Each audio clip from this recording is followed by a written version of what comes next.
Fact footage చూసిన తర్వాత ఇంకా ఏదైనా చేయొచ్చా, మీరు కావాలంటే చేసుకోండి, వేరే ఎక్కడైనా లొకేషన్ వెళ్ళి చేయాలంటే చేయండి, సెట్ వర్క్ కావాలంటే వేసుకోండి అన్నారు.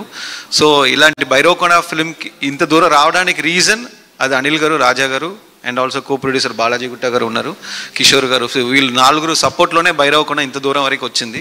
సో ఈ సందర్భంగా I want to thank Anil sir for supporting me and Raja గారు కూడా. అనిల్ గారు, నట్టి కుమార్ గారు ఏదో కేసు వేసారంట కదండి ప్రీమియర్లు దాని మీద, అది కొద్దిగా జరుగుతూ ఉంటే అలవాటు అయిపోయింది. ఫస్ట్ టైం కష్టపడతాం, నెక్స్ట్ టైం అలవాటు అయిపోతుంది.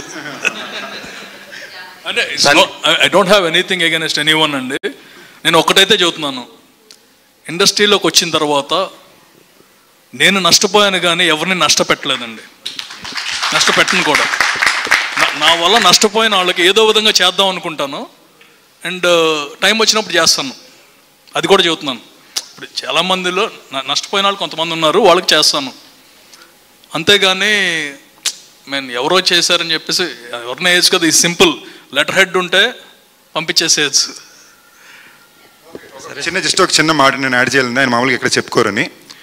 ఒక 6 నెలలు లేదా 8 నెలల ముందు వరకు, ఎక్స్ట్రీమ్ అట్లీస్ట్ మినిమం 6 months ముందు వరకు, మోస్ట్ డిఫికల్ట్ టెన్షన్ స్టేట్లో ప్రొడక్షన్ ఉన్న రోజున కూడా సంబంధం లేకుండా ఒక 40-50 మందికి ఎప్పుడో ఆయన మాట ఇచ్చారని చెప్పి ప్రతి నెల ఒక ఎక్స్ అమౌంట్ వెళ్తూనే ఉంటుందండి. ఎక్స్ అమౌంట్ 10,000-15,000 కాదు, 50 లక్ష. అది నాకు అనిల్ గారితో నేను గొడవ కూడా పడతా, సార్ వీళ్ళతో మీరు ఎప్పుడు ఏం చేస్తారో తెలియదు, మీరు మాట ఇచ్చేస్తారు, అకౌంట్లో సంబంధం లేకుండా ఉంటుంది సార్ అని. అది ఆయన చెప్పుకోరు, బయటికి తెలియదు, అది అనిల్ గారండి. సో నాకు ఈ విషయంలో నేను ఎందుకు చాలా చోట ఎక్కువ రెస్పాన్సిబిలిటీ అండ్ ఫీల్ అని కూడా అంటానంటే, మామూలుగా మన కోసం మనం బాధ్యత తీసుకున్నప్పుడు కొన్నిసార్లు కొంచెం షేక్ అవ్వచ్చు, కొంచెం లేజీ అవ్వచ్చు.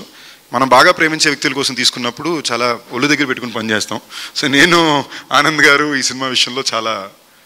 సరే, లాస్ట్ క్వశ్చన్ అంట, అనిల్ గారు అడిగారు కదా నీ మ్యారేజ్ గురించి, ఆ అమ్మాయే కదా అంటే నువ్వు నాకు మొదటి నుండి